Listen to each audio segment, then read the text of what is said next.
Okay then, so I will start with my first 20-minute piece, and I'm going to talk about activation of the virtual crisis management team. Next slide, please.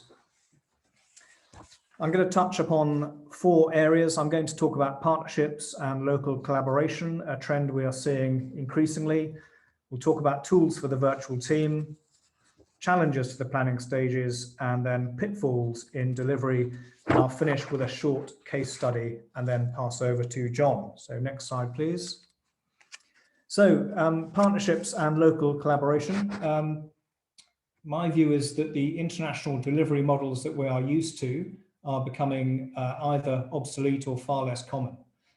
We've seen a lot of this with our existing clients over the last 6 months. And a much greater emphasis on using in-country assets or partners.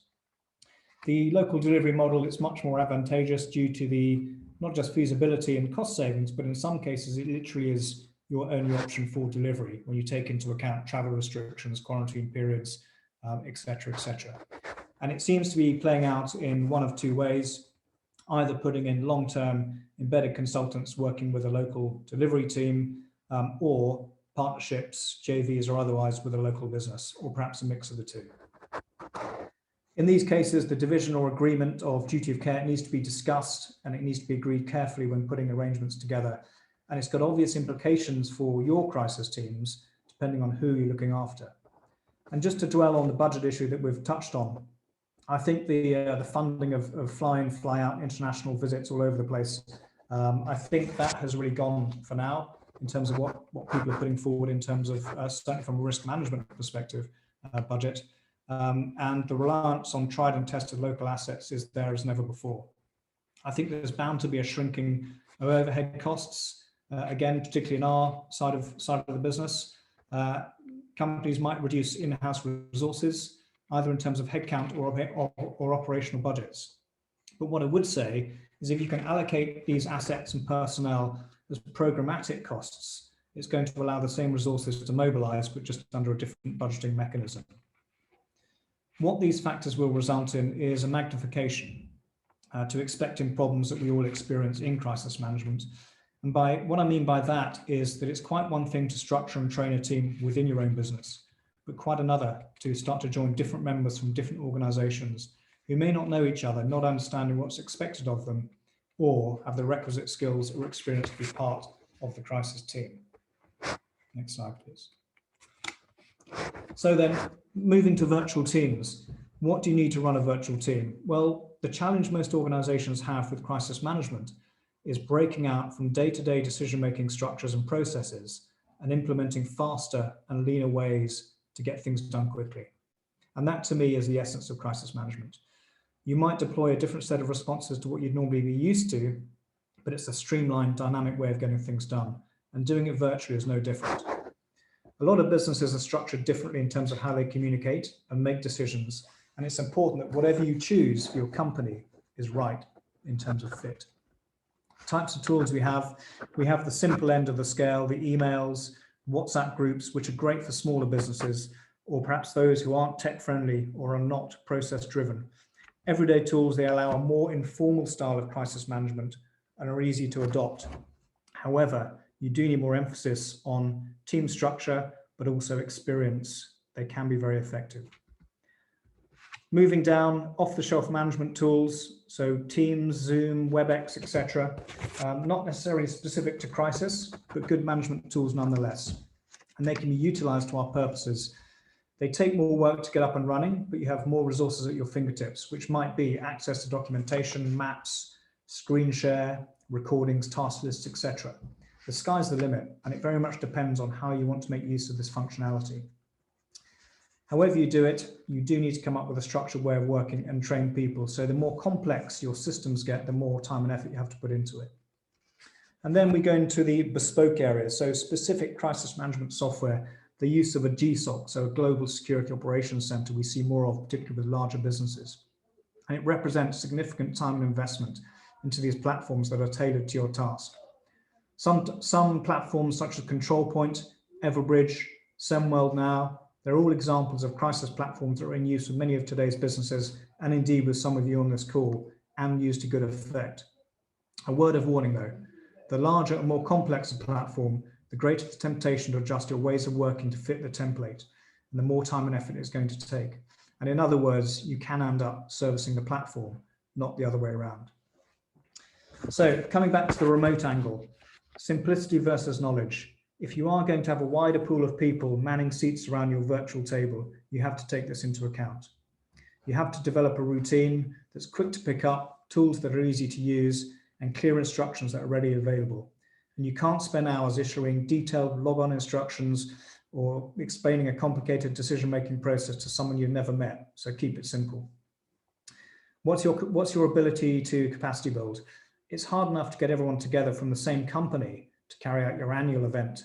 And in my experience, this tends to happen when someone senior takes a real interest or you've just had an incident or a near miss.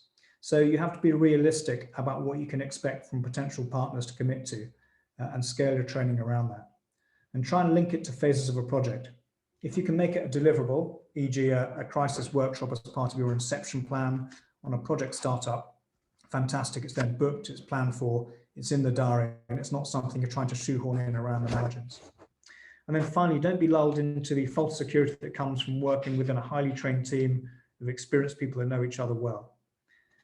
It's one thing to work remotely over an extended period of time with colleagues that you know well, but it's quite another to attempt the same level of performance in a newly formed team, all of whom have only met on Zoom. Next slide, please. Some challenges then. When to activate a crisis, organize chaos at the best of times. How do we know when to trigger? Quite often, the initial phases in a crisis are buried deep down in country level, and they can slow burn for a while before anyone has really grasped what the implications might be. If a local partner doesn't really understand those implications, they may not know to give you a call. They might not know that the CM structure exists, and perhaps they haven't been briefed on the right thing to do. And this isn't really a lack of willfulness on their part, it might just be a lack of understanding. So if you can clearly articulate your resources on offer and when they should be used and how they should be activated, you've got a fighting chance of getting ahead of the curve. Who does what? Leadership, team structure. It's no use to trying to explain your structure in the middle of a situation. Of course, you can adjust, co-opt, change, adapt by all means, but you've got to have the basis sketched out beforehand. And by that, I mean chair, ops, HR, legal, comms as a minimum. And a leadership structure needs to be imposed. Very often, a more direct style of management is required in the early stages of a crisis. How often have you seen the MD of a business getting involved in the micromanagement of an incident when they should be sitting back, looking at the wider picture and letting their team get on with day-to-day activities? And I can tell you, they're only going to let go if they think you've got it under control. Otherwise, forget it. Some other points to make, the cookie cutter approach. When we take an off-the-shelf plan, that tends to fall apart. Documents, large tomes of process crafted in splendid isolation in the security department without being socialized are doomed to fail. And you can't sit on the shelf gathering dust. It's far better to have a simple one-page plan that's understood by all rather than a 90-page masterpiece where you can't get past the glossary. Speed of decisions. As I alluded to earlier, you need to make rapid decisions, sometimes short-circuiting more normal channels of communications. So you have to plan for this. You have to explain to people how this is going to play out and why, if they're asked to do something out of the normal fashion, there might be a very good reason for doing so. And then overlapping or incomplete structures. Without a road test, you're not going to know what fits where and how you might dovetail into a project partner's plan. There could be two plans in play between two different businesses. So how does that work? Who does what? But if you physically walk and talk through these issues, you can come up with a solution that works for both parties. And then finally, resources.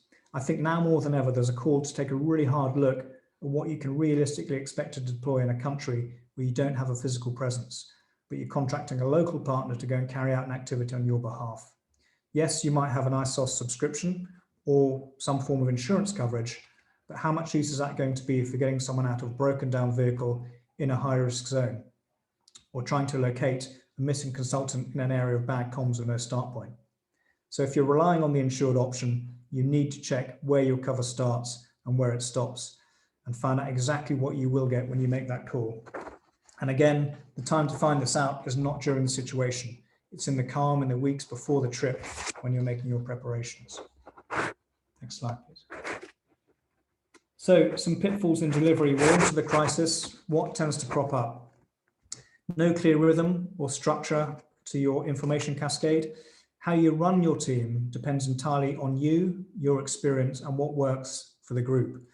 And it's important you set out how you want to run things, and having a sporadic or a rush timetable is going to confuse people and also put people under extra pressure. And leading from that, the flow of information from the team into the wider set of stakeholders needs to be very carefully managed, sometimes restricted, sometimes not, but always planned. People can get very nervous when they think they ought to be being told something, but aren't. So set the agenda and set the pace. And what about the ability for the crisis platform to be accessed by relevant parties?